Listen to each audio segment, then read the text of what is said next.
రాష్ట్ర ఆర్థిక వ్యవస్థ $2.4 ట్రిలియన్ రాష్ట్ర ప్రజల తలసరి ఆదాయం $42,000 చేరాలంటే జీఎస్డీపీలో ఏటా 15% వృద్ధి సాధించాలి.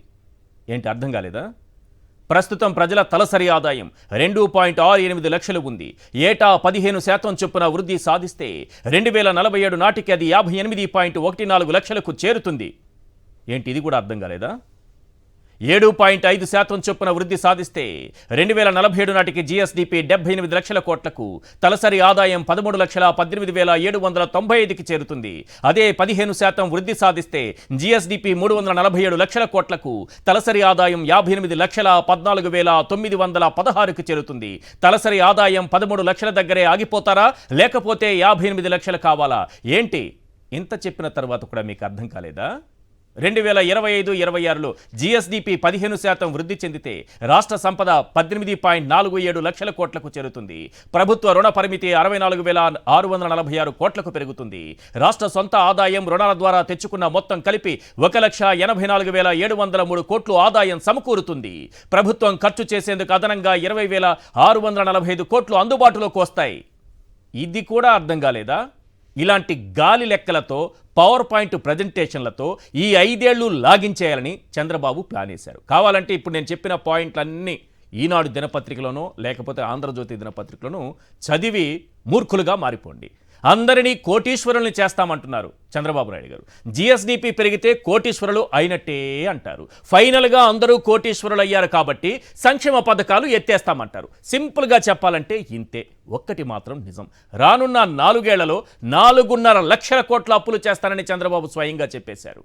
సంపద సృష్టి అంటే అప్పులు తేవడం, కోడి పందాలు నిర్వహించడం, క్యాసినోలు నిర్వహించడం, బెల్టు షాపుల ద్వారా మద్యం ఏరులై పారించడం, పేకాట క్లబ్బులు నడిపించడం అని ప్రూవ్ చేశారు.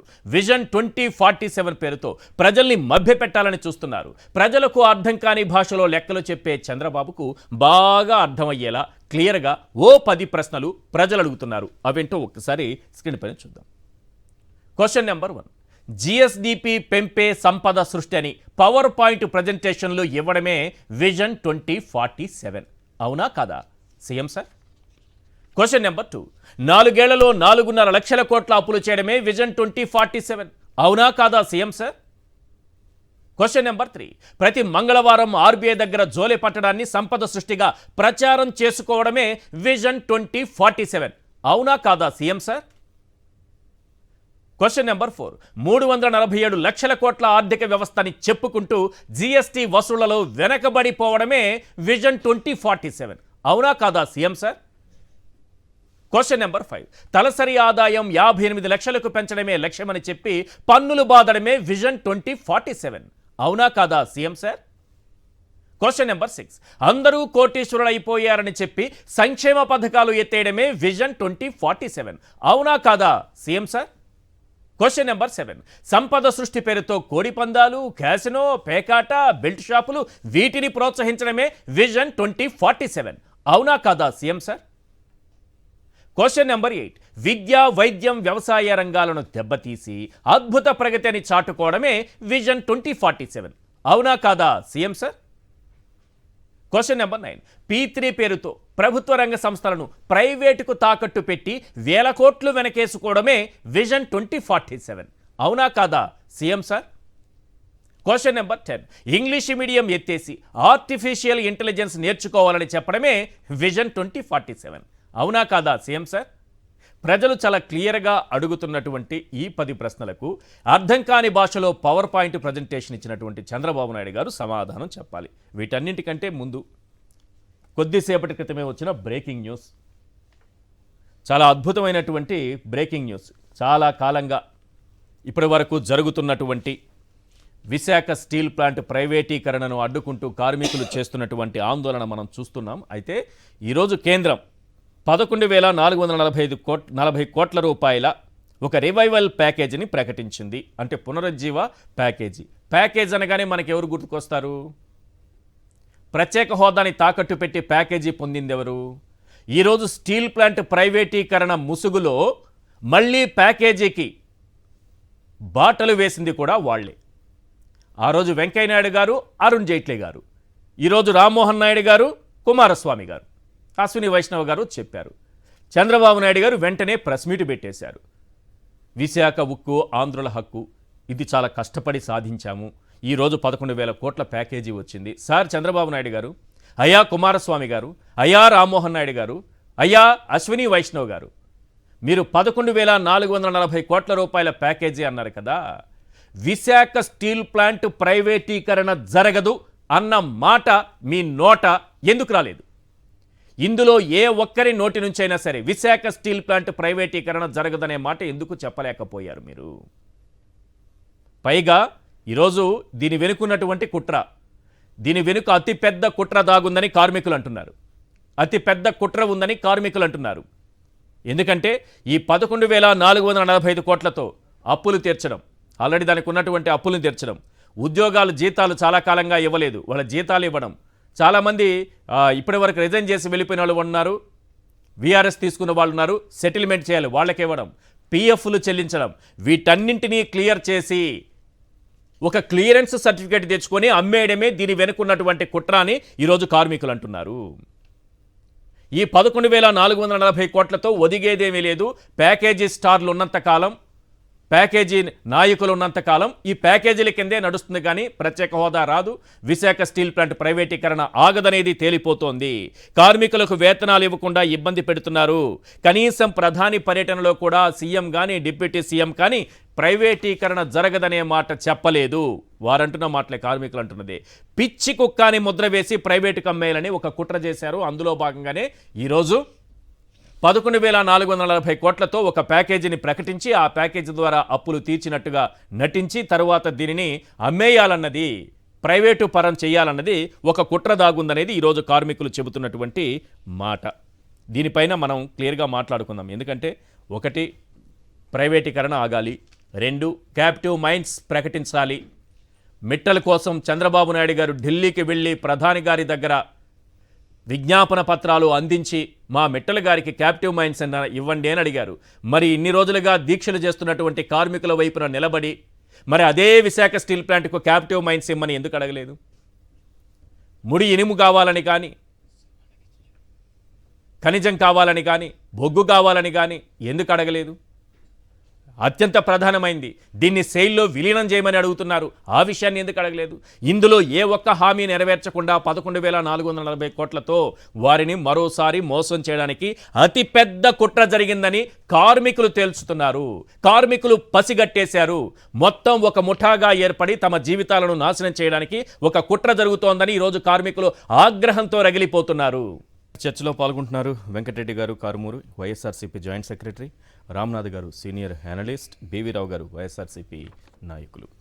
వెంకటరెడ్డి గారు, ఈ విశాఖ స్టీల్ ప్లాంట్కి సంబంధించి చాలా గొప్పగా మధ్యాహ్నం నుంచి కూడా మనకి చాలా అద్భుతమైనటువంటి ప్రకటనలు కేంద్రం నుంచి, కేంద్ర మంత్రుల నుంచి, రాష్ట్రానికి సంబంధించి ముఖ్యమంత్రి నుంచి అద్భుతమైనటువంటి ప్రకటనలు వస్తున్నాయి. 11,440 కోట్ల రూపాయలతో ఒక రివైవల్ ప్యాకేజ్, పునరుజ్జీవం చేయించడానికి ఒక ప్యాకేజీ ప్రకటించారని. కానీ దీని వెనుక అతిపెద్ద కుట్ర ఉంది అనేది ఈరోజు కార్మికుల అనుమానంగా కనిపిస్తోంది. చిన్న ఎగ్జాంపుల్ ఒకటి అందరికీ అర్థమయ్యే భాషలో చెప్పాలంటే, ఒక ప్రాపర్టీ ఉంది, ఈ ప్రాపర్టీని అమ్మేయాలంటే ఏం చేయాలి? దానికి ఉన్న అప్పులు, లోన్లు, వివాదాలు ఏమన్నా ఉంటే అన్నీ క్లియర్ చేసినప్పుడే దాన్ని అమ్ముకోగలం. సో అలాంటి ప్రయత్నం ఏదో జరుగుతోందనేటటువంటిది వారికి ఉన్నటువంటి అనుమానం. అసలైంది క్యాప్టివ్ మైన్స్ అడుగుతున్నారు, లేదు. సెయిల్లో విలీనం చేయమంటున్నారు, అది లేదు. ఇవేవి జరగకుండా ఇవి చేయటం వల్ల ఏంటి ప్రయోజనం? ఈశ్వర్ గారు, ముందుగా మీకు ప్యానెల్లో ఉన్న అందరికీ, అట్లానే సాక్షి టీవీ ప్రేక్షకులకు నమస్కారాలు. కార్పొరేట్ మోడీ గారికి, కార్పొరేట్ చంద్రబాబు నాయుడు గారికి, కార్పొరేట్ ఉప ముఖ్యమంత్రి గారికి నమస్కారాలు. ముందుగా కార్పొరేట్ అంతే కదా, ఇప్పుడు వాళ్ళు కార్పొరేట్ సంస్థలకి దోచిపెట్టేటటువంటి కార్యక్రమం కదా. 100% ఉప ముఖ్యమంత్రి ఆయన తీసుకొస్తారు. అవునా, ఆయన ఏకైక ఉప ముఖ్యమంత్రి కదా సార్. మొత్తం ఆయన చెబితే ఏకైకే ఉన్నారు. నరేంద్ర మోడీ గారు, అమిత్ షా గారి నుంచి ఆయన కూర్చోంటే కూర్చుంటారు, నిలబడమంటే నిలబడమంటారు. అందుకనే మొన్న ఆయన కూర్చొని అడగలేకపోయాడు, నిలబడి అడగలేకపోయాడు కదా, ఏదైతే విశాఖపట్నం వచ్చినప్పుడు ప్రధానమంత్రి మోడీ గారిని. సో ఇప్పుడు ఎందుకు ఆ మాట అంటున్నాను, 100% డిజిన్వెస్ట్మెంట్ చేయాలి అంటే దాన్ని ప్రభుత్వంలో ఉన్నటువంటి 100% వాటాని ఉపసంహరించుకొని ప్రైవేట్ పరం చేయాలి. అది విశాఖపట్నం స్టీల్ ప్లాంట్తో పాటు అనేక కంపెనీలను చేయాలని చెప్పి కేంద్ర ప్రభుత్వం ఏదైతే నిర్ణయించిందో ఆ నిర్ణయంలో భాగంగా దాన్ని కొనసాగిస్తున్నాం, అంటే ప్రైవేటీకరణ చేయడానికే మేము సిద్ధంగా ఉన్నాం అని చెప్పి మొన్న మధ్య కూడా నెల రోజుల క్రితం కూడా కుమారస్వామి గారు చెప్పారు విశాఖపట్నం స్టీల్ ప్లాంట్ ప్రైవేటీకరిస్తున్నామని. మీరు అన్నట్టుగా ప్రైవేటీకరించే దానిలో భాగంగా 11,000 కోట్లు విశాఖపట్నం స్టీల్ ప్లాంట్కి ఇస్తున్నామని వాళ్ళు అనౌన్స్ చేశారు. ఎందుకు? ఆ కార్పొరేట్ సంస్థకి నష్టాలు రాకుండా ఉండాలి కదా, వాళ్ళని కాపాడుకో. అందుకని ఇప్పుడు దీనికి ఉన్న అప్పులో ఏదో ఇప్పుడు తీర్చేస్తారు. ప్యాకేజ్ అంటే విశాఖ స్టీల్ ప్లాంట్ ని కాపాడుకోవడానికి. ఎవరు సార్? విశాఖపట్నం స్టీల్ ప్లాంట్కి సంబంధించి ఏమైనా క్యాప్టివ్ మైన్స్ కోసం ఇస్తున్నారా, లేదంటే విశాఖపట్నంలో ఉన్నటువంటి స్టీల్ ప్లాంట్కి సంబంధించిన ఏదైనా ఉద్యోగస్తుల ఫండ్ కింద ఏమైనా ఇస్తున్నారా? దేనికి ఇస్తున్నారు? ఓ పక్క ప్రైవేటీకరణ చేస్తున్నారు. ప్రైవేటీకరణ చేస్తున్నప్పుడు దాన్ని మీరు 11,000 కోట్ల ప్యాకేజ్ దేనికోసం ఇస్తున్నారు? కొనేటటువంటి, అంటే దాన్ని ఎవరైతే మీరు అప్పజెప్పబోతున్నారో టెండర్లో వాళ్ళకి బెనిఫిట్ చేసే దానికోసం ఇప్పుడు ఈ ప్యాకేజ్ ఇస్తున్నట్టుగా క్లియర్గా అర్థమైంది కదా. మొన్న కూడా సార్ ఏదైతే విశాఖపట్నం స్టీల్ ప్లాంట్కి సంబంధించినటువంటి అగ్నిమాపక దళాన్ని ఆల్రెడీ ప్రైవేటీకరణకు సంబంధించినటువంటి నోటిఫికేషన్ ఇచ్చేశారు, అంటే అగ్నిమాపక దళం ప్రైవేటీకరణ అయిపోయినట్టే. సో నిన్న కూడా విఆర్ఎస్ అంటే 45 ఏళ్ల వయసు 15 ఏళ్ల సర్వీస్ ఉన్న వాళ్ళు విఆర్ఎస్కి దరఖాస్తు చేసుకోవాలని చెప్పి దానికి సంబంధించిన కూడా నోటిఫికేషన్ ఇచ్చారంటే ఆ ఉద్యోగస్తులు కూడా తీసేయడానికి. 4 నెలలుగా వాళ్ళకి జీతాలు అందట్లేదు అనేది వాస్తవం. మరి జీతాలు అందనటువంటి ఆ పరిస్థితిలో ఉండి చూడండి సార్, జీతాల్లో కోతలు, పెద్ద పండక్కి వెతలు, గాజువాక మార్కెట్లో కానరాని సంక్రాంతి సందడి. ఈనాడు పేపరే, ఈనాడు దినపత్రికలో వాళ్ళు క్లియర్గా ఉక్కు ఉద్యోగుల జీతాల చెల్లింపు ఇలా సెప్టెంబర్లో అయితే 50% ఇచ్చారంట, ఇంకా 50% ఇవ్వాల. అక్టోబర్లో అయితే 65% ఇచ్చారంట, 35% ఇవ్వాల. నవంబర్లో అయితే 35% ఇచ్చారంట, 65% ఇవ్వాలి. డిసెంబర్లో 0, జనవరిలో 0. ఎట్లా పండగ వాతావరణం కూడా కనపట్టలేదు. గాజువాక మార్కెట్లో కానరాని సంక్రాంతి సందడి. నెలకు కార్మికులు చెల్లించిన వేతనాలు 80 కోట్లు చెల్లించాలంటే ఇంకా 260 కోట్లు పెండింగ్ ఉన్నాయంట. మరి ఇప్పుడేమో మీరు ప్రైవేటీకరణ చేస్తా వాళ్ళకి ఉద్యోగస్తులకు కూడా కేంద్ర ప్రభుత్వం కూడా సార్, కేంద్ర ప్రభుత్వం ఉద్యోగస్తులకు కూడా జీతాలు ఇవ్వకుండా మేము 11,000 కోట్లు ఇవ్వలేదు రిలీజ్ అనౌన్స్ చేస్తున్నామని అంటే ఇది ప్యాకేజీ కింద. అప్పుడు మనకు ప్రత్యేక హోదా వద్దు, ప్యాకేజీ కావాలని చెప్పి చంద్రబాబు నాయుడు గారు చెప్పి ఆ ప్యాకేజీ లేదు, అది పోయింది ఇది పోయింది అన్నట్టు లెక్కలోనే వాళ్ళు అడుగుతుందండి, మాకు మీరేం డబ్బులు వద్దు బాబు, మాకు కావాల్సినటువంటి క్యాప్టివ్ మైన్స్ ఇవ్వండి, లేదా సెయిల్లో విలీనం చేయండి, విశాఖ ఉక్కును కాపాడండి అని వాళ్ళు అడుగుతుంటే మేము కార్పొరేట్ కంపెనీలను కాపాడుతాం, వచ్చేటటువంటి కార్పొరేట్ కంపెనీ దీన్ని కొనుక్కునేటటువంటి కార్పొరేట్ కంపెనీకి ఇబ్బంది లేకుండా మేము రిలీజ్ చేస్తున్నాం అంటే దానికేడ మన కార్పొరేట్ ముఖ్యమంత్రి గారు ఏదైతే అంతర్జాతీయ ముఖ్యమంత్రి చంద్రబాబు నాయుడు గారు మళ్ళీ ప్రెస్ మీట్ పెట్టి స్వాగతిస్తున్నావు, దేనికి స్వాగతిస్తున్నావు? అప్పుడు కూడా ప్రైవేటీకరణ చేయడానికి స్వాగతిస్తున్నావా? ప్యాకేజ్ అప్పుడు కూడా స్వాగతించారు, అన్ని స్వాగతిస్తూనే ఉంటాడు సార్, జీవితం అంతా స్వాగతిస్తూనే ఉంటాడు, ఏం పని అయ్యేది లేదు సచ్చేది లేదు.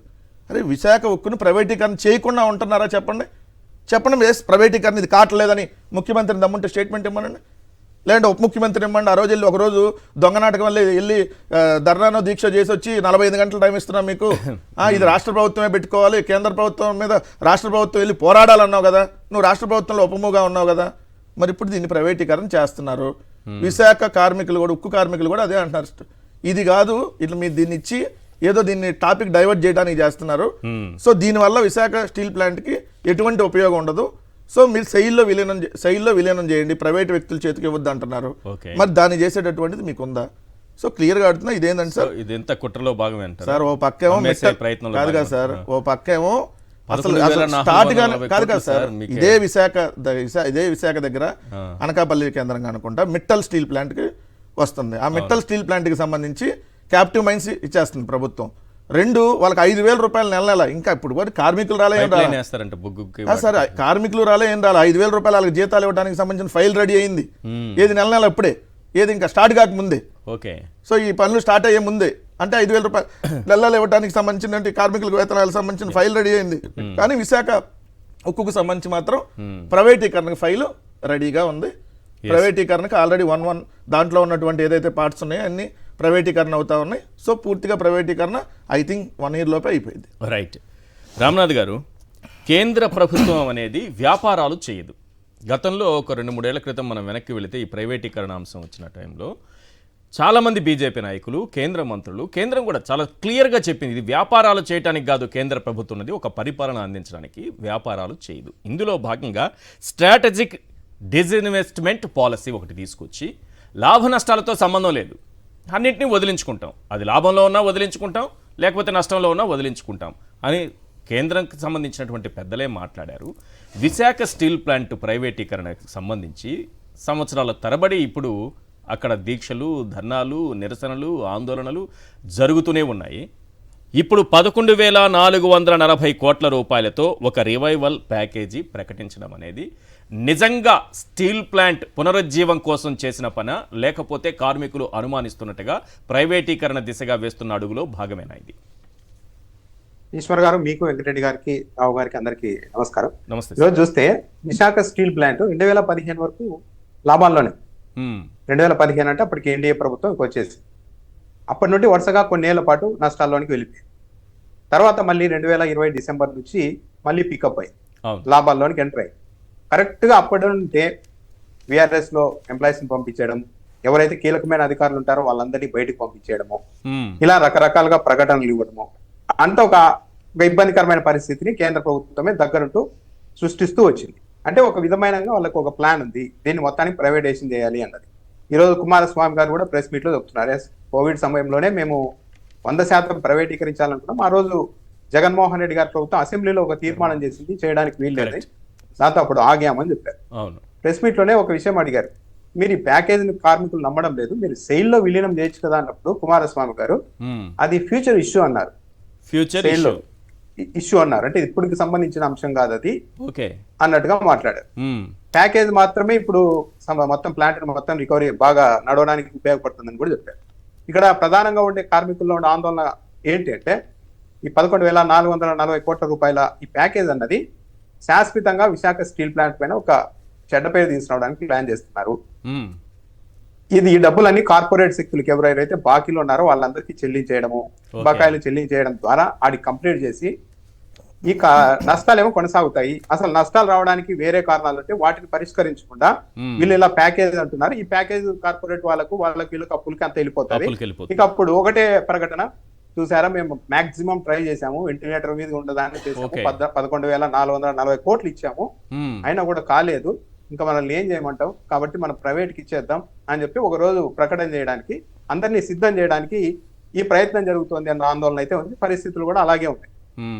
వాళ్ళకి ప్రధానంగా ఉండేది ఏంటి, విశాఖ స్టీల్ అనేది క్వాలిటీలో ప్రీమియం నెంబర్ 1 క్వాలిటీ. ఇంకా చెప్పాలంటే దశాబ్దాలుగా సొంతంగా మైన్స్ లేకున్నా కూడా ఈ స్థాయిలో లాభాల్లో నడిచిన ఏకైక ప్లాంట్ విశాఖ స్టీల్ ప్లాంట్. దీన్ని కావాలని కొన్ని ఏళ్లుగా ఉద్దేశపూర్వకంగా నష్టాల పాటించారు. 98% కెపాసిటీతో రన్ అయింది 21 మధ్య ప్రారంభం. అలాంటిది ఇప్పుడు ఒక్కో ప్లాంట్ ను మెల్లమెల్ల ఒక్కో యూనిట్ ను షట్ డౌన్ చేస్తూ దీన్ని ఈ పరిస్థితికి తీసుకొని వచ్చారు. ఇదంతా వ్యూహాత్మకంగా అందరినీ ఒక మోల్డ్ చేసి ఒకరోజు ప్రైవేటైజేషన్ చేయడానికి జరుగుతున్న ప్రయత్నం. ఈరోజు విశాఖ అక్కడ కార్మికులే చెప్తున్నారు, మేము కొన్ని వందల రోజులుగా దాదాపు 1000 రోజులకు పైగా ఆందోళన చేస్తుంటే ఒక్క టీవీ ఛానల్ రాలేదు.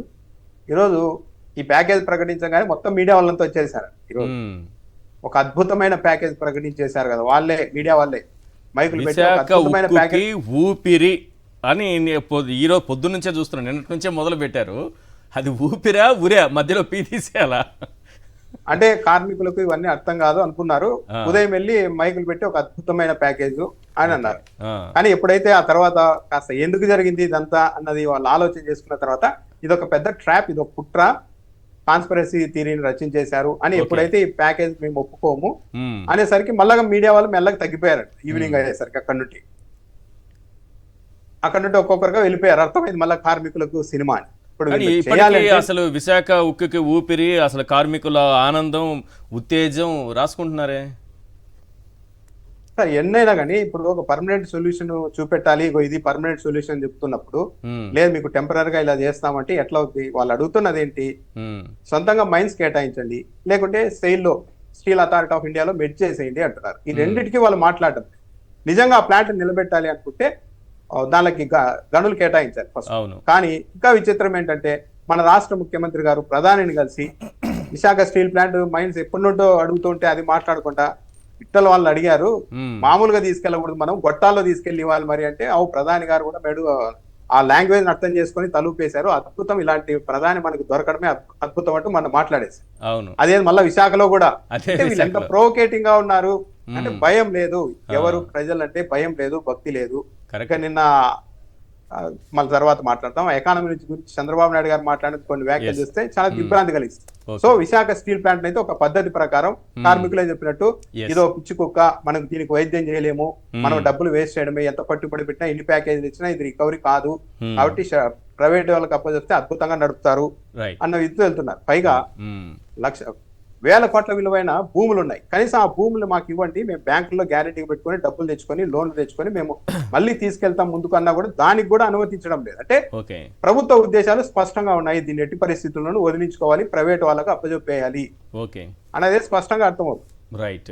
బీవీరావు గారు, ఈరోజు 11,440 కోట్ల రూపాయల రివైవల్ ప్యాకేజీ ప్రకటించడం అనేది మీకు ఈ కంపెనీల గురించి, వాటికి ఉండేటటువంటి డెట్స్ గురించి, బ్యాలెన్స్ షీట్స్ గురించి చాలా బాగా తెలుసు. సార్, ఇక్కడ ఉండేటువంటి స్టీల్ ప్లాంట్లు అప్పులు కానీ, లేకపోతే ఉద్యోగులకు జీతాలు రావట్లేదు, ఏ నెల నుంచి ఎంత పెండింగ్ ఉందో చూపించారు. తర్వాత వీఆర్ఎస్ తీసుకుని వెళ్ళిపోయిన వాళ్ళకి సెటిల్మెంట్లు ఇవి ఆగిపోయాయి. చాలామందికి ఈ పిఎఫ్లు రావట్లేదు. ఈ పెండింగ్ అంతా కూడా క్లియర్ చేయడం ద్వారా నెక్స్ట్ కొత్తగా ఫండ్స్ రైజ్ చేసుకోవడానికి, లేదా ఏదైనా కంపెనీని అమ్మేయడానికి, బ్యాలెన్స్ షీట్ సరి చేసుకుని దాని వాల్యూ పెంచుకోవడానికి ఈ రకమైనటువంటి ప్యాకేజీలు పనిచేస్తాయి అనేది కొంత ఎకనామిక్ దీంట్లో ఉంటుంది సాధారణంగా. నాకు అంత అవగాహన లేదు, మీరే చెప్పాలి. ఇది అందులో భాగంగా ఇది జరిగిందా, లేకపోతే ఇది ఏమన్నా నిజంగానే స్టీల్ ప్లాంట్ పునరుజ్జీవం కోసం ఇచ్చినటువంటి ప్యాకేజా? ముందు ఈశ్వర్ గారికి, అదేవిధంగా సాక్షి టీవీ ప్రేక్షకులకి, ప్యానెల్లో ఉన్న పెద్దలు రామనాథ్ గారికి, వెంకటరెడ్డి గారికి, అందరికీ కూడా నమస్కారం అండి. చంద్రబాబు నాయుడు గారు ఏది చేసినా కూడా ప్రతి దాంట్లో క్రెడిట్ తీసుకోవడంలో మాత్రం ముందుంటారు. అది మంచి జరిగిందా చెడు జరిగిందా అనేది పక్కన పెడితే, ఉరిమిందా చంద్రబాబు నాయుడు వల్ల, మెరిసిందా చంద్రబాబు నాయుడు వల్ల, పిడుగుపడిందా చంద్రబాబు నాయుడు వల్ల అనే విధంగా ఆయన ఏది అందులో జరిగే నష్టాన్ని పక్కన పెట్టి, ఇంత పెద్ద పిడుగు మన ఊళ్ళో ఎప్పుడూ పడలేదు, అలాంటి పిడుగు ఈ రోజున మన వల్ల తీసుకొచ్చామంటే, చివరికి ఆ పిడుగు మన నెత్తినే పడింది అనే విషయాన్ని కూడా మనం గమనించినట్టుగా ఆయన ఆ విధంగా క్రియేట్ చేసి ప్రచార ఆర్భాటంతో చేస్తూ ఉంటాడు. ఆయన ఈ రోజున విశాఖ ఉక్కు కోసం అక్కడ కార్మికులు కానీ అక్కడ అందరూ కూడా ఆంధ్రులు ఆత్మాభిమానంగా చెప్పుకుంటూ దాన్ని ఉండాలని చెప్పి తీవ్ర ప్రయత్నం చేస్తూ ఉంటే, ఈ రోజున ఇంత పెద్ద కేంద్ర మంత్రులు కానీ, ప్రధానమంత్రి గారు కానీ వీళ్ళందరూ వచ్చిన తర్వాత ఒక్కటంటే ఒక్క మాట కూడా, ముఖ్యమంత్రి గారు కానీ ఉప ముఖ్యమంత్రి గారు కానీ ఎన్డీఏ కూటమిలో ఉండి వీళ్ళందరూ కూడా విశాఖ ఉక్కుని మేము ప్రైవేటీకరణ చేయము, ఇది ప్రభుత్వ రంగ సంస్థగానే ఉంటుందని ఒక్క మాట కూడా చెప్పలేదంటేనే, మనం ఇక్కడ ఈ బ్యాలెన్స్ షీట్ ఇదంతా కూడా చూడకుండానే మన ఈ చంద్రబాబు నాయుడు గారి నైజం కానీ దీని అంతట్లోనే వీళ్ళు ఖచ్చితంగా ప్రైవేటీకరణ చేయడానికి వీళ్ళు గ్రీన్ సిగ్నల్ ఇస్తున్నారు. ప్యాకేజీకి అమ్ముడు పోవడానికి వీళ్ళు సంసిద్ధులు అయిపోయారనే విషయాన్ని ప్రజలందరూ కూడా తెలియజేశారు. ఈ యొక్క ప్యాకేజీకి తాకట్టు పెట్టినట్టేనా? అప్పుడు తాకట్టు పెట్టినట్టే ఖచ్చితంగా. దీన్ని వీళ్ళు అప్పులు తీర్చుకోవడానికి, దీన్ని అంతా బ్యాలెన్స్ షీట్ క్లియర్ చేసి దీన్ని క్లియర్ గా అమ్ముకోవడానికి, వాల్యుయేషన్ పెంచుకోవడానికి చేసిన ఎత్తు తప్ప ఇందులో ఎట్టి పరిస్థితుల్లో కూడా ఇది ప్రైవేటీకరణ ఆగదు అనేది క్లియర్ గా. ఏంటి 11,440 కోట్ల రూపాయలతో ఏం చేయొచ్చు మామూలుగా ఒక కంపెనీ ఇట్లాంటిది ప్రైవేటీకరణకు? ఇది ఎట్లా ఉపయోగపడుతుంది అనుకుంటున్నారు? దాని వాల్యూ పెంచడానికి ఎట్లా ఏం చేయొచ్చు? ఇప్పుడు దీన్ని అప్పుల్లో నుంచి బయటకు తీసుకురావడానికి వీళ్ళు ముందుగా అప్పులు తీర్చడానికి కార్పొరేట్ సంస్థలకి అన్నిటికీ కూడా ఈ 11,700 కోట్లు కూడా కార్పొరేట్ సంస్థలకి వీళ్ళు దారదత్తం చేయడానికి మొత్తం కూడా రెడీ అయిపోయారు.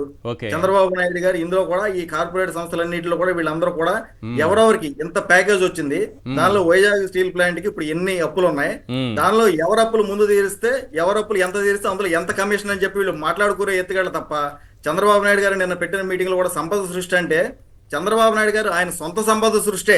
చంద్రబాబు నాయుడు ఎప్పుడన్నా సంపద సృష్టి అన్నాడంటే ఆంధ్రప్రదేశ్ ప్రభుత్వ సంపద సృష్టి, ఆంధ్రప్రదేశ్ సంపద సృష్టి ప్రజలందరికీ సంపద సృష్టి కాదు.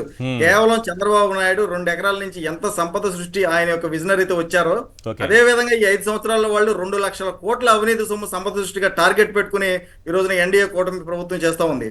ఖచ్చితంగా నారా లోకేష్ ని భవిష్యత్తులో తీసుకురావడానికి వాళ్ళు ఈ మానిటరీగా మనం అంతా కూడా రెడీగా ఉండాలని చెప్పి చాలా విజనరీగా వాళ్ళందరూ కూడా అవినీతి సొమ్ముని ఏ రకంగా చేయాలని, సంక్రాంతికి ఎంత సంపద సృష్టి చేశారు వీళ్ళందరూ కూడా. ఇక్కడ ప్రజలందరి గురించి ఏమీ లేదు. ఆ సోషల్ మీడియాలో చూడండి మీరు, గతంలోనేమో చిలువలు పలువులు చేసి వైఎస్ఆర్ కాంగ్రెస్ పార్టీ ఉన్నప్పుడు రకరకాలుగా వేసేవాళ్ళు. ఇప్పుడు ఎంత దారుణంగా రికార్డింగ్ డాన్సులు, సంక్రాంతి బరుళ్ళు, కోడి పందాలు, 1.3 కోట్లు, కోటిన్నర పందెం జరిగితే ఒక పందెం కోడి మీద, దాని మీద కూడా ఈ రోజు సోషల్ మీడియాలో ఎవరు లేదు. నెగిటివ్ గా మాట్లాడాల్సిన పోయి పాజిటివ్ గా మాట్లాడి ప్రతిదాన్ని హైప్ చేసుకునే విధంగా జరుగుతుంది. ఈ రోజు మనం చూస్తే ఈయన సంపద సృష్టి అని చెప్తున్నాడు. ప్రతి దానిలో కూడా ప్రచార ఆర్భాటం. మనకి విజయవాడలో వరదలకు కూడా ఈ రోజు కూడా వాళ్ళందరికీ కూడా సింగనగర్ కానీ అక్కడ కానీ చిరు వ్యాపారులు కానీ ప్రజలు కానీ నష్టపరిహారం ఈ రోజుకి వేయలేదండి. ఈ రోజు కూడా వాళ్ళు ప్రభుత్వ ఆఫీసుల చుట్టూ తిరుగుతూనే ఉన్నారు. ఆ రోజున మాత్రం ఆయన డ్రోన్లలో మనకి ఈ జేసీబీలో వెళ్లి ప్రచారం చేసుకోవడం, తర్వాత టాపిక్ వదిలేయడం, ప్రతిదీ కూడా ఇలాగే జరుగుతుంది తప్ప ఏమి కూడా ప్రజలకు న్యాయం చేసే విధంగా కూడా ఒక విధానం కూడా ఈ ప్రభుత్వం చేయట్లేదు. రైట్. ఇప్పుడు మీరు ఇంకో టాపిక్లోకి వెళ్ళే ముందు, కేంద్ర ప్రభుత్వ రంగ సంస్థకి ఇప్పుడు అప్పులు ఉన్నాయి. అంటే విశాఖపట్నం స్టీల్ ప్లాంట్ కేంద్ర ప్రభుత్వ రంగ సంస్థ. దాని అప్పులు తీర్చడానికి కేంద్ర ప్రభుత్వం డబ్బులు ఇచ్చింది. దీని పెద్ద వింతకు చేస్తున్నారు ఎందుకు? అంటే దాన్ని వదిలేసుకొని అమ్మేసుకునే పరిస్థితి నుంచి కనీసం 11,000 రూపాయల ప్యాకేజ్ చంద్రబాబు చెప్తున్నారు సార్. గడిచిన ఏడాది వరకు 23,000 కోట్ల అప్పులు ఉన్నాయి స్టీల్ ప్లాంట్ కి. ఇప్పుడు 11,000 కోట్లు ఎంత ఇస్తా అన్నారు.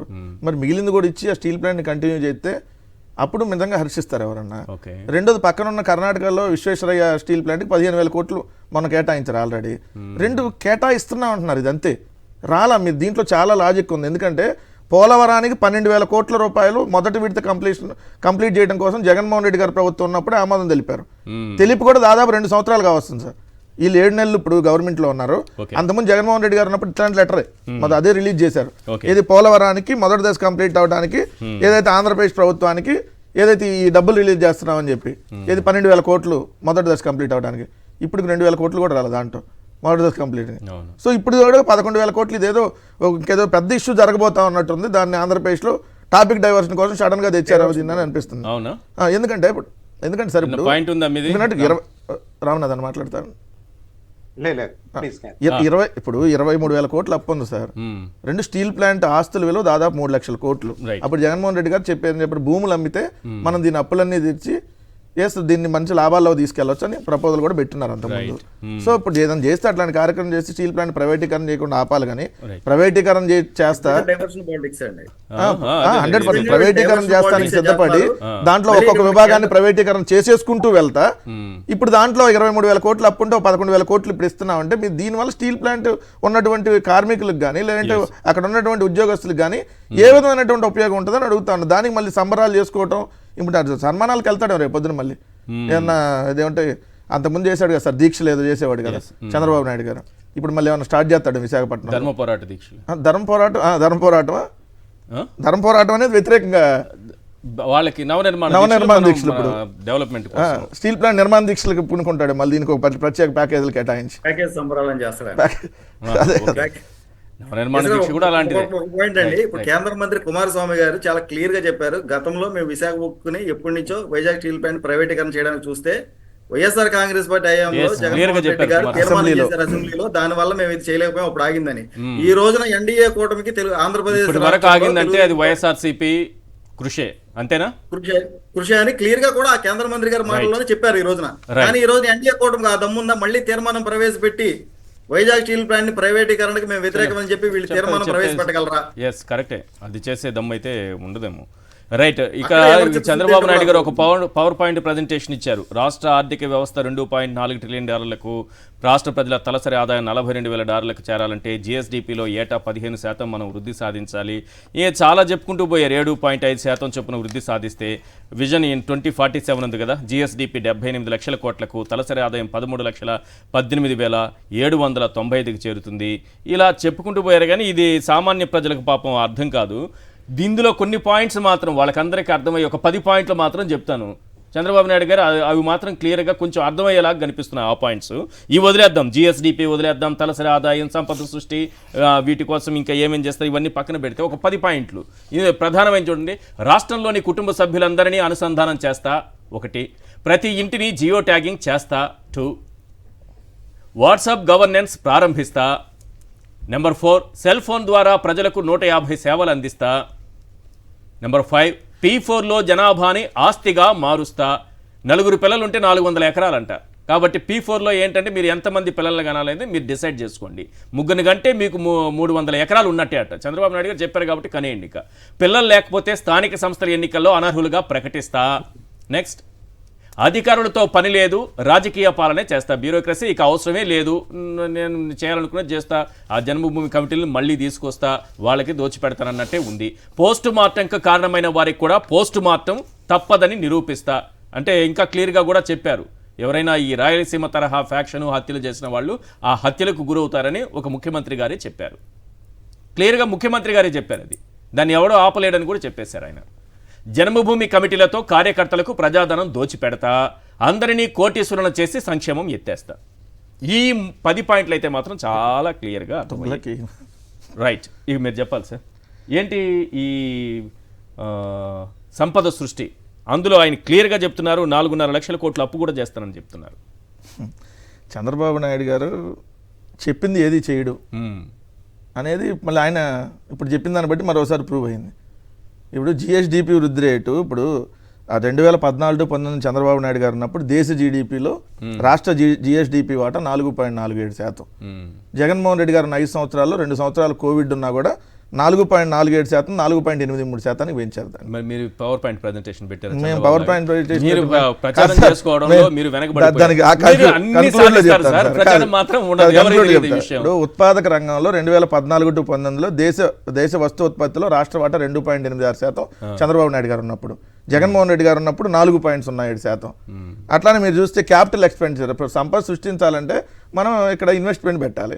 ఆ క్యాపిటల్ ఎక్స్పెండిచర్ చూస్తే ఆయన సంవత్సరానికి 13,860 కోట్లు పెడితే, జగన్మోహన్ రెడ్డి గారు కోవిడ్ 2 సంవత్సరాలు ఉన్న దేశం ప్రపంచం అంతా ఆర్థికంగా కుదేలైన సంవత్సరానికి 15,632 కోట్లు క్యాపిటల్ ఎక్స్పెండిచర్ మీద ఖర్చు పెట్టారు. డెవలప్మెంటే లేదన్నారు. డెవలప్మెంట్ కోసం పెట్టేది కదా. ఆయన చూస్తాడు సార్, ఆయన డెవలప్మెంట్ అంటే ఆయన దృష్టిలో ఏంటంటే కోడి పందాలు, క్యాసినో, జోదం అవి ఆయన దృష్టిలో డెవలప్మెంట్ అంటే. ఆంధ్రప్రదేశ్ ఈరోజు అంతర్జాతీయ స్థాయికి వెళ్ళిందంటే ఆయన కారణం ఎవరు? చంద్రబాబు నాయుడు గారే కదా. ఎందుకు? లండన్ నుంచి వచ్చేసారంట పందెం, రాశారు వాళ్ళ ఆంధ్రజ్యోతిలో. లండన్ నుంచి వచ్చిన ఒక యువతి పందెం కాసింది, హైదరాబాద్ నుంచి వచ్చి 50 లక్షల పందెం కాశారు. ఎప్పుడన్నా ఇట్లా ఉంది సార్? ఇట్లా ఎప్పుడన్నా మీరు చిన్నపిల్లల్ని క్యాసినో ఆటలో, జోద క్రీడలో, ప్యాక్ ఆటలో, గుండాటలో ఎప్పుడన్నా చూసారా? చిన్నపిల్లలు సార్, మందమ్ముతున్న చిన్నపిల్లలు మన సంతలో మందమ్ముతున్న చిన్నపిల్లలు మనం మీరు సంతలో చూశారు. ఇది చూడండి సార్, సిగ్గు లేకుండా మళ్ళీ అదే ఆంధ్రజ్యోతిలోనే వేశారు. మళ్ళీ ఇప్పుడు వేరే పత్రికలో అయితే ఇది మాది కాదని చెప్పేవాళ్ళు వీళ్ళు. ఒకసారి నేను చూపిస్తాను సార్. చిన్నపిల్లలు, చదువుకునే అమ్మాయిలు, చదువుకున్న స్కూల్ పిల్లలు చూడండి సార్. అక్కడ ఏం ఆడుతున్నారు? అక్కడ జోరుగా గుండాట అనే అదేది ఒకటి అక్కడ జోదం లాంటిదా? గుండాట, ప్యాకాట ఇట్లాంటివన్నీ. ఇదిగోండి, ఇది కూడా గుండాట. చిన్నపిల్లలు సాక్షాత్తు ద్వారకా తిరుమలలో మనం చిన్న తిరుపతి అంటాం. అది చూడండి సార్ పిల్లలు. అక్కడ ఆ కెమెరా అది చూడండి సార్ పిల్లలు. గుండాట. ఒక్కసారి ఇంకొకటి ఇదిగోండి సార్, వెచ్చలవిడిగా అశ్లీల నృత్యాలు. ముక్కాటంట. చాలా ఆటలు ఉన్నాయి సార్. ఇది అంత పిల్లల ఇది పెద్ద బజార్ ఆట ఆడుతున్న యువత అంట. ఇది ఒక ఆట కావాలి, పెద్ద బజార్. చూడండి ఆ పిల్లలందరూ స్కూల్ పిల్లలు కనపడే. ఎల్లో కలర్ లో ఉంది అంటే అది పర్మిషన్ అట్లా ఎల్లో కలర్ ఉంటేనే ఇస్తారేమో దానికి కూడా. ఇట్లాంటివన్నీ మీరు ఇట్లాంటి సంస్కృతులన్నీ తీసుకొని వచ్చి ఇప్పుడు మీరు ఆ రాష్ట్రాన్ని వాట్సాప్ గవర్నెన్స్ చేస్తాము, లేదంటే తలసరి ఆదాయం ఎవరి హయాంలో పెరిగింది? మీ హయాంలో తలసరి ఆదాయం 60,128 రూపాయలు పెరిగితే, జగన్మోహన్ రెడ్డి గారి హయాంలో 88,445 రూపాయలు పెరిగింది.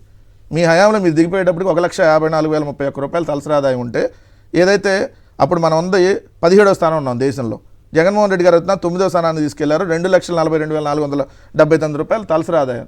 జాతీయ స్థాయి కంటే ఎక్కువ ఉంది జగన్మోహన్ రెడ్డి గారు వచ్చినప్పుడు. 45,000 ఎక్కువ. పవర్ పాయింట్ ప్రెజెంటేషన్ అది మీరు ఎందుకు చేయలేదు అని అడుగుతున్నా నేను. కాదు కదా సార్, చేశాను చెప్పట్లా. నిజాలు చెప్పేవాళ్ళు ఒక పక్క కొంతమంది ఉన్నారు, అబద్ధమైన గట్టిగా ప్రచారం అబద్ధాలు చెప్పేవాళ్ళు 100 మంది, ఒక 100 యూట్యూబ్ ఛానల్లో, ఒక 4 పత్రికలు, లేదంటే ఒక 10 మెయిన్ స్ట్రీమ్ ఛానల్ వేసి వాళ్ళు ఏమో ఎక్కువ అబద్ధాలు చెప్పేవాళ్ళు ఎక్కువ ఉన్నారు, నిజం చెప్పేవాళ్ళు తక్కువ ఉన్నప్పుడు తక్కువ వెళ్ళింది. దానికి కారణం అదే. రెండోది ఆయన మా ఇంటి వాట్సాప్ గవర్నెన్స్ చేస్తా అన్నాడు. అంటే వాట్సాప్ గవర్నెన్స్ అంటే ఏంటి? వాట్సాప్లో సేవలన్నీ అందించేస్తాయంట. ఉన్న సచివాలయ వ్యవస్థ 543 సేవలు అందుబాటులో ఉంటే దాన్నే ఎత్తేసి వాట్సాప్లో 150 సేవలు మీకు అందుబాటులో తెస్తా అంటే ఎన్నాళ్ళు చెప్తారు? అదే తీసేయడానికి ఉద్యోగాలు అయితే కదా సార్, వాట్సాప్ లో అన్ని సేవలు వచ్చేస్తాయి. వాళ్ళు ఎందుకు? మన ఆంధ్రప్రదేశ్ లో ఒక ఎమ్మెల్యేకి మెంటల్ సర్టిఫికేట్ ఉంది సార్. ఇప్పుడు మెంటల్ సర్టిఫికేట్ లేని ఎమ్మెల్యే ముఖ్యమంత్రిగా ఉన్నాడు ఈ రోజు. ఎందుకంటే ఇద్దరు సేమ్ టు సేమ్. అదే పిచ్చివాగుడు తప్ప సార్, పిచ్చి మాటలు కాకపోతే. లేకపోతే నేను ప్రతి ఇంట్లో ఏ నేర్చుకోవాలి, ఏ అంటే ఏం? చంద్రబాబు నాయుడు గారు అబ్రివేషన్ చెప్పండి, స్పెల్లింగ్ తడబడకుండా చెప్పండి. ఆర్టిఫిషియల్ ఇంటెలిజెన్స్ దానికి స్పెల్లింగ్ రాయండి కరెక్ట్గా. అరే పిల్లలు ఇంగ్లీష్ మీడియం వద్దని చెప్పి నువ్వే చెప్తా, ఇంగ్లీష్ మీడియం వద్దు పిల్లలకి అసలు అంతా తెలుగులో ఉండాలంటే మళ్ళీ నువ్వే ఆర్టిఫిషియల్ ఇంటెలిజెన్స్ ఇంటికి ఒకరు నేర్చుకోవాలంటావు. మీకు ఒకటి చెప్పనా, ఇంటికి ఒక ఉద్యోగం ఇస్తా అన్న ట్రైబ్లో 5 years లో ఆర్టిఫిషియల్ ఇంటెలిజెన్స్ తీసుకొచ్చింది నేనే, ఈ దేశానికి పరిచయం చేసింది నేనే అని చంద్రబాబు నాయుడు గారు చెప్తారు. సార్ అందుకే ట్రెండింగ్ లో ఉన్నవి వాడుకోవాలి. గేమ్ చేంజర్ ని మొన్నంతా వాడారు ట్రెండింగ్ లో. సినిమా ఫ్లాప్ అవగానే, ఫ్లాప్ అంటే ఐ మీన్ అంటున్నారు సరిగ్గా నడవలేదు అని మళ్ళీ నా పైన వేయకండి అనగానే దాని గేమ్ చేంజర్ వదిలేశారు. ఇప్పుడు ఏఐని పట్టుకున్నారు. అదే ఉంటే ఇద్దరు ఫోటోలు పెట్టి మళ్ళీ పట్టుకోవాలి సార్. అదే సార్ దాని ఒకదానికి పనికొస్తారు. ఇంకా ఇంకోటి ఏంటంటే పొలిటికల్ గవర్నెన్స్ చేస్తారంట. అసలు ఉందో నడుస్తుంది పొలిటికల్ గవర్నెన్సే కదా, కొత్తగా తెచ్చేదే ఉంది. రెడ్ బుక్ గవర్నెన్స్ కదా ఇప్పుడు నడుస్తుంది. అంటే రెడ్ బుక్ అంటే మీ పొలిటికల్ పార్టీ ఎవరైతే లోకేష్ ఆధ్వర్యంలో అదే నడుస్తుంది. ఎందుకంటే ఉద్యోగస్తులు ఇప్పుడు మన సిస్టమ్ ఎట్లా ఉంటుంది సార్, లెజిస్లేటివ్, ఎగ్జిక్యూటివ్, జ్యుడిషియరీ, ఈ 3 వ్యవస్థలు ఏదైతే ఒకదానికి కోఆర్డినేషన్గా పనిచేసుకుంటూ ఏదైతే లెజిస్లేటివ్ చేసిన దాన్ని ఎగ్జిక్యూటివ్ ఇంప్లిమెంట్ చేయాలి. ఎగ్జిక్యూటివ్ అవసరం లేదు సార్, పొలిటికల్ ఇంప్లిమెంట్ చేస్తాం అన్నారు. ఈడ మీరు చేసేది పొలిటికల్ లీడర్లే కదా, లెజిస్లేటివ్ చేసేది పొలిటికల్ లీడర్లే, దాని ఇంప్లిమెంటేషన్ కూడా పొలిటికల్ వాళ్ళే చేస్తానంటే మీరేంటి, తెలుగుదేశానికి ఓటు వేసిన వాళ్ళు ఇక్కడ పథకాలు వస్తాయి. తెలుగుదేశం వాళ్ళకి ఎవరికైనా గొడవలు ఉండి ఒకళ్ళు తీసేపించిన వాళ్ళకు కూడా పోతాయి. కంప్లీట్ గా పొలిటికల్ గవర్నెన్స్ చేస్తున్నారు. ఇప్పుడు అదే నడుస్తుందని చెబుతున్నాడు. కూడా కలెక్టర్లు వినాల్సిందే అని స్వయంగా ఆర్డర్స్ ఇచ్చారు, ఉత్తర్వులే పాస్ చేశారు. ఇప్పుడు అదే చెప్తున్నారు, కార్యకర్తల కోసం టీడీపీకి ఓట్లేసిన వాళ్ళ కోసమే మేము పనిచేస్తాం అని చెప్పారు. మీరు కులం లేదు, మతం లేదు, ప్రాంతం లేదు, పార్టీ లేదు చెప్పారు. ఏం ప్రయోజనం? ఆయనైతే స్వయం ఓపెన్ గా ముఖ్యమంత్రి గారే చెప్తున్నారు కదా, కార్యకర్తల కోసమే మేము మా పార్టీ పనిచేస్తున్నాం. ప్రభుత్వాన్ని అధికారంలో ఇచ్చిన మాకు ఓట్లేసిన వాళ్ళ కోసమే పనిచేస్తుంది. నేను రాజకీయ పాలనే చేస్తాను, బ్యూరోక్రసీ అవసరం లేదు, అధికారులే అవసరం లేదు, తీసేస్తున్నా అందరినీ అని చెప్తున్నారు. తీసేస్తాడు ఉన్నందరూ ఉద్యోగస్తులందరూ తొలగిస్తా. అందుకే ఐఏఎస్ ఐపీఎస్ ఏదైతే పొద్దున్న సాయంత్రం నిలబెట్టి అపాయింట్మెంట్ కూడా ఐఏఎస్ ఐపీఎస్ ని ఏ విధంగా జైలుకి పంపిస్తున్నారో, ఏ విధంగా ఆయన ఇంటి బయట నిలబెట్టుకున్నాడో మనం అందరం చూసాం కదా. ఇంకెందుకు వాళ్ళందరం తీసేసి ఆ పొజిషన్ లో మీరే రిక్రూట్ చేసేసుకుని తెలుగుదేశం వాళ్ళు నియమించేసుకుని వాళ్ళ చేత పనులు చేయించేసుకోండి. రామ్నాథ్ గారు, ఏంటి సార్ ఈ సంపద సృష్టి, ఈ జిఎస్డిపిలు, ఈ తలసరి ఆదాయాలు, ఈ లెక్కలు, అది 2047 నాటికంట అప్పటికి ఎంత పెరుగుతుందని ఇప్పుడే లెక్కలేసి చెప్పేస్తున్నారు. ప్రజలకు అర్థమవుతుందా? ఎంతసేపు చదివినా ఏం పెద్దగా బుర్రకెక్కట్లేదు సామాన్యులకైతే. నాకు కూడా కొంత ఇబ్బందిగానే ఉంది, చదివాను, మళ్ళీ చదివా, మళ్ళీ విన్నాను, కొంచెం ఇబ్బందిగానే అనిపించింది. ఈశ్వర్ గారు, చంద్రబాబు నాయుడు గారు విజన్ 2047 డాక్యుమెంట్ గురించి చెప్పిన ప్రతిసారి మనం ఒక విషయం అయితే ప్రజలకు కూడా చెప్పాల్సిన అవసరం ఏంటంటే, ఒక లాయర్ దగ్గరికి వెళ్ళి నేను వీలునామా రాయాలి, నా పెద్ద భార్య పేరున 100 ఎకరాల మామిడి తోట, నా రెండో భార్య పేరున 150 ఎకరాల మాగాని, మా పిల్లలకి అది, మా పిల్లలకి ఇది అని అన్ని చెప్పిన తర్వాత, సరే అని రాసుకున్న తర్వాత, సరే ఆ డాక్యుమెంట్లు ఇవ్వండి మనం వీలునామా రాద్దామంటే, లేదు టైం పడుతుంది, ఇవన్నీ సంపాదించి వస్తాను నేను, నువ్వు వెయిట్ చేస్తూ ఉండని చెప్పి వెళ్ళిపోయాడు. ఇప్పుడు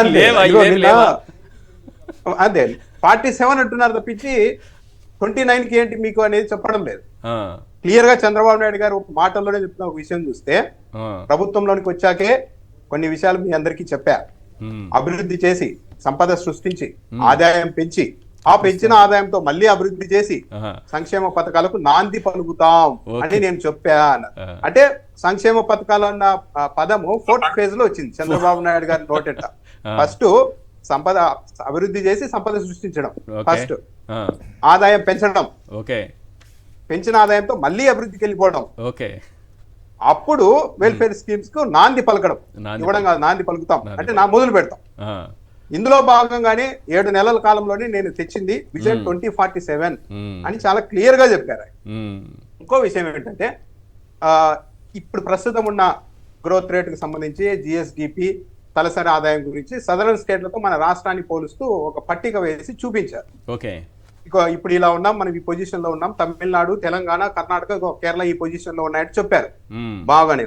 కానీ 47 కి సంబంధించి ఆ షీట్ తీసినప్పుడు మాత్రం ఇంకా మిగతా రాష్ట్రాలు లేవు. ఇక మనం ఇలా వెళ్ళిపోతున్నాము. ఈ రేషియోలో జిఎస్డిపి గ్రోత్ రేట్ ఉంటే 13 లక్షలు వస్తుంది, 15% వెళ్తే నేను చెప్పినట్టు మీకు 50 లక్షలు వస్తుంది. 13 లక్షలు కావాలా 50 లక్షలు కావాలా మీరే నిర్ణయించుకోండి అనేసారు సింపుల్ గా. అంటే మళ్ళీ బ్లాక్ మెయిలింగ్, పారిశ్రామికవేత్తలు మళ్ళీ జగన్ వస్తే ఏంటని అడుగుతున్నారు అన్నట్టు. నేను వస్తే మీకు 58 లక్షలు ఉంటుంది. ఎప్పుడు 47లో మళ్ళీ పొరపాటు 29లోనే అనుకునేది. 47 తలసరి ఆదాయం 47లో మీకు 58 లక్షల వరకు వెళ్తుంది.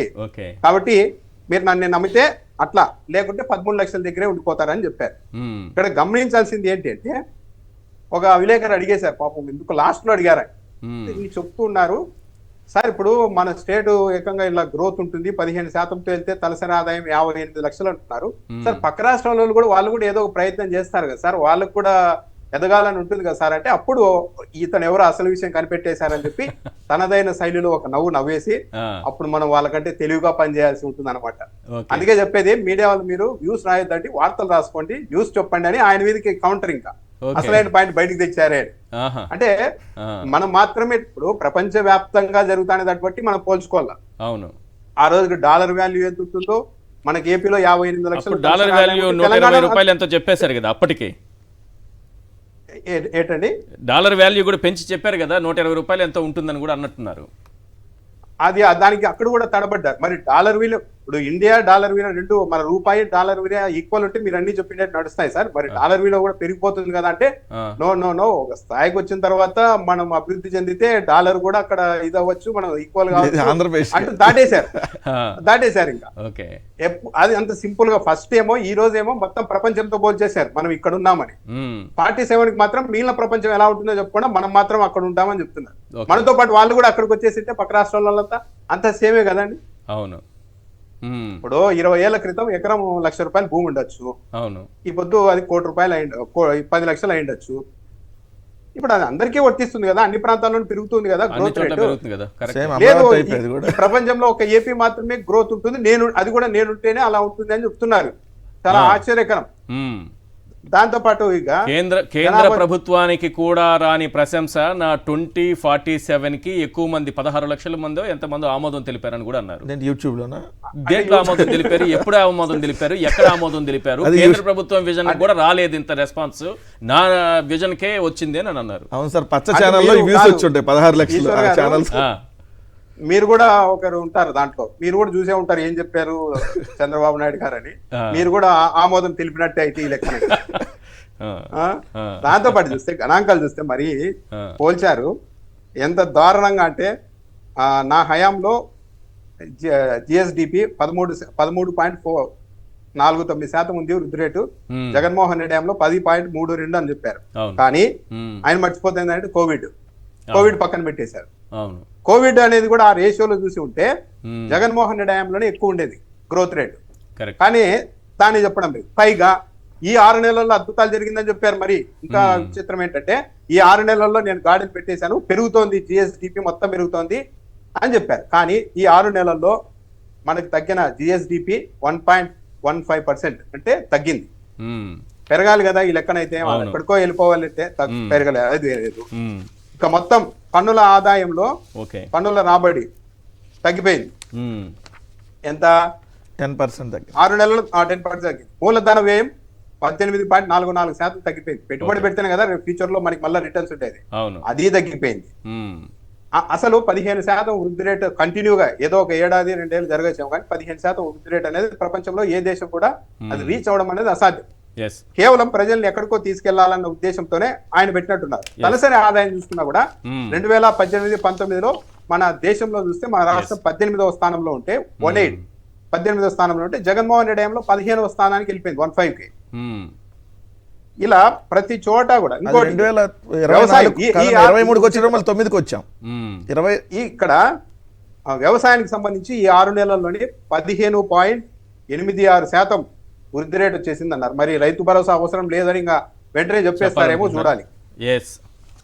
దాంతో పాటు ఇక సంతానం గురించి మాట్లాడారు, అది అయితే కొద్దిగా ఎందుకో ఇబ్బందికరంగా అనిపించింది. అవును, ప్రతి ఇంటిని జియో ట్యాగింగ్ చేస్తాము, ఎక్కడైనా వరదలు వస్తే వాళ్ళ ఇంటి మీదకి తీసుకెళ్లి ఆహార పొట్లాలు వేసేలాగంట జియో ట్యాగింగ్ అందుకోసం చేస్తున్నామని చెప్పేశారు. దాంతో పాటు పిల్లల్ని ఇద్దరు తప్పనిసరిగా కంటేనే వాళ్ళకే లోకల్ బాడీలో ఎలక్షన్ పోటీ చేసే అవకాశం ఇస్తామన్నారు. లోకేష్ గారు అనర్హులు అవుతారా అంటే ఇప్పటి నుండి పెడతా ఉన్నారు, మళ్ళీ అది కూడా జాగ్రత్తగా తర్వాత చెప్పారు. ఇంకోటి ఏంటంటే, మీరు పిల్లల్ని కనాలా, మీరు సమాజంలో ఇద్దరిని కనేసిన తర్వాత మీరు వదిలేసి వెళ్ళిపోయినా కూడా సమాజం చూసుకుంటుందని చెప్తున్నారు ముఖ్యమంత్రి గారు. ఆ మాట కూడా అనేసారు, మీరు కనాలి, ఈ సొసైటీలో మీకు అర్హత ఉండాలి, పోటీ చేసే అర్హత అంటే మీరు కనాలి, కనేసిన తర్వాత వెళ్ళిపోండి, సమాజం చూసుకుంటుందని కూడా చెప్తున్నారు ఆయన. రైట్. రైట్, ఒకసారి బివి రావు గారితో మాట్లాడదాం. సార్, ఈరోజు కేబినెట్ సమావేశం జరిగింది. చాలా ఆసక్తికరంగా కొన్ని పాయింట్లు ఈరోజు కేబినెట్ నిర్ణయాలు తీసుకున్నారు. ఏంటి, ఒకసారి ఆంధ్రజ్యోతి వెబ్సైట్ చూస్తే వారికి పండగే పండగ అని రాశారు. పండగే పండుగ అని రాశారు. అందులో ఏం పండగ అంటే ఈ సమావేశంలో చాలా సీరియస్గా చర్చలు జరిగాయంటే దేనిపైన, తల్లికి వందనం ఎప్పటి నుంచి ఇవ్వాలి, తల్లికి వందనం పథకం అమలు విషయంపై సీరియస్ డిస్కషన్ వచ్చింది. వచ్చే విద్యా సంవత్సరం నాటికి తల్లికి వందనం ఇవ్వాలని కేబినెట్ నిర్ణయించింది. అలాగే మిగతా పథకాలు సూపర్ 6లో అన్నిటిపైన మాట్లాడారంట ఈరోజు. సార్ కేబినెట్ లో సీరియస్ డిస్కషన్, కేబినెట్ లో సీరియస్ డిస్కషన్. అరే, దీనికి ముందు కేబినెట్ లో ఏం జరిగిందని చూస్తే సిల్లీ డిస్కషన్ జరిగినట్టుంది. 2వ తారీఖున కేబినెట్, ఆ రోజు కూడా తల్లికి వందనం వచ్చే విద్యా సంవత్సరం నుంచి అని రాశారు. ఆ రోజు అదే నిర్ణయం, ఈ రోజు అదే నిర్ణయం. ఈ కేబినెట్ సమావేశంలో అంటే నెక్స్ట్ జరిగే కేబినెట్లో కూడా ఇదే జరుగుతుందా? చూడండి, వచ్చే విద్యా సంవత్సరం నుంచి అమలు. ఇది 3వ తారీఖు పేపరు, ఆంధ్రజ్యోతి దినపత్రిక. 2వ తారీఖున కేబినెట్ జరిగింది. ఈ రోజేమో చాలా సీరియస్ డిస్కషన్ జరిగింది. వచ్చే విద్యా సంవత్సరం అమలు, పండగే పండుగ తల్లికి అని రాశారు. ఇక్కడేమో తల్లికి తొలి వందనం అని రాశారు. అంటే ఇంతకుముందు మనకి రామ్నాథ్ గారు చెప్పినట్టు ఈ ఫస్ట్ జిఎస్డిపి పెంచడం, తర్వాత ఆదాయం పెంచడం, ఆ తర్వాత అభివృద్ధి చేయడం, ఆ వచ్చిన డబ్బులతో మళ్ళీ అభివృద్ధి చేసుకుంటూ ఆ వచ్చిన డబ్బులతో ఈ సంక్షేమాలపైకి నాంది పలకడం. అంటే ఈ సంక్షేమాలకి నాంది పలకడానికి ఇంకెన్ని కేబినెట్ సమావేశాలు నిర్వహించాలో. 2వ తారీఖున అదే నిర్ణయాలు, ఆ తర్వాత ఇప్పుడు అదే నిర్ణయాలు. తక్కువ టైం ఉంది సార్, మీరు ప్లీజ్ కన్క్లూడ్ చేయండి ఈ అంశం పైన. బివి రావు. గతంలో వైఎస్ రాజశేఖర రెడ్డి గారు ఒకసారి ఒక మాట చెప్పారు, చంద్రబాబు గారికి ఒక శాపం ఉంది, నిజం చెప్తే తల 1000 బొక్కలు అవుద్దని ఆయనకి. ఆ విషయాన్ని మన ఆంధ్రప్రదేశ్ రాష్ట్ర ప్రజలందరూ కూడా మన ఎన్నికల సమయంలో మర్చిపోయినట్టున్నారు. ఆయన గతంలో అనేక సార్లు ఆయన ఇప్పుడు కూడా ప్రజలకు ఇచ్చిన మాట గానీ, మేనిఫెస్టోలో ఇచ్చిన పథకాల హామీలు గానీ నిలబెట్టుకున్న పాపాన్ని ఒక్కసారి కూడా పోలేదు. ఆయన గతంలో 3 మంత్రిగా చేసినా కూడా 3 పర్యాయాలు కూడా ఆయన ప్రజలు మోసం చేస్తూనే ఉన్నాడు. మళ్ళీ మనం ఈసారి ఈ సూపర్ 6 పథకాలు కానీ ఇవన్నీ కూడా ఆయన నేను అధికారంలో రాగానే మొట్టమొదటిగా మొదలు పెడతానని చెప్పి ముందే చాలా కృషి చేసి చాలా అనాలిసిస్ చేసి చెప్పినట్టుగా చెప్పి కంటిన్యూ చేస్తున్న పథకాన్ని తల్లికి వందనం పేరుతో మా చెల్లి పెళ్లి జరగాలి మళ్ళీ మళ్ళీ అన్నట్టుగా ఇది ప్రతి కేబినెట్ లో కాదు, 2029. నాకు ఆశ్చర్యకరమైన విషయం ఏంటంటే సీరియస్ డిస్కషన్ జరిగింది ఈసారి అన్నారు. అంటే గతంలో జరిగింది సీరియస్ గా జరగలేదా అని? అదే నిర్ణయం కదా. అంతేకండి, అంటే ఇప్పుడు కూడా వాళ్ళు దాన్ని సిల్లీగా మాట్లాడుకున్నారని చెప్పి దానికి వెటకారంగా వాళ్ళు సీరియస్ డిస్కషన్ పెట్టినట్టున్నారు. తల్లికి మీ అందరికి పంగనామం అన్నట్టుగా పెట్టినట్టుగా ఉంది ఆ డిస్కషన్. అది ప్రతిసారి కూడా ఎప్పుడు ఇస్తాం అని చెప్తున్నారు, వచ్చే విద్యా సంవత్సరం నుంచి అని చెప్తున్నారు. అంటే ఏంటి, ఇప్పుడు ఈ విద్యా సంవత్సరానికి కూడా వచ్చే విద్యా సంవత్సరానికి 2 కల్పిస్తున్నారా లేకపోతే ఏంటనేది కూడా క్లారిటీ చెప్పట్లేదు వాళ్ళు. ఎప్పటికీ అప్పు రేపు అన్నట్టే వచ్చే BV Rao garu thank you so much, Ramanath garu thank you so much, Venkatareddy garu thank